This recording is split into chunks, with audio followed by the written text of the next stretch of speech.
வணக்கம்.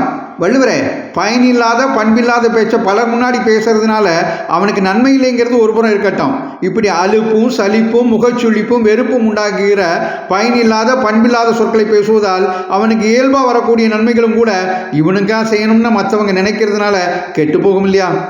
ஆமாம் அப்பனே, பலர் முன்னால் பயனும் பண்பும் இல்லாத சொற்களை பேசுவது ஒருவனுக்கு நன்மை தராததோடு இயல்பாக அவனுக்கு வரக்கூடிய நன்மைகளையும் நீக்கிவிடும். அதைத்தான் நயன் சாரா நன்மையின் நீக்கும் பயன் சாரா பண்பில் சொல் பல்லாரகத்துன்னு பயனில சொல்லாமை அதிகாரத்தில் 194வது குறளாக எழுதி வச்சேன். அற்புதம் வள்ளுவரே. நயன் சாரா நன்மையின் நீக்கும் பயன் சாரா பண்பில் சொல் பல்லாரகத்து. பயனில்லாத பண்பில்லாத பேச்சு ஒருவனுக்கு இயல்பாக வரக்கூடிய நன்மைகளையும் வரவிடாமல் கெடுத்துடுங்கிறதுனால பயனில்லாத பண்பில்லாத சொற்களை பேசவே கூடாதுங்கிறத புத்தியில் உரைக்கிற மாதிரி புரிய வச்சுட்டீங்க. நன்றி வள்ளுவரே. இந்த பகுதி உங்களுக்கு பிடித்திருந்தால் மற்றவர்களுக்கும் பகிருங்கள். தொடர்ந்து திருக்குறள் தெளிவோம் பகுதியை கேட்க பாரதமணி திருநாடு சேனலை சப்ஸ்கிரைப் செய்யுங்கள். நன்றி, வணக்கம், ஜெய்ஹிந்த்.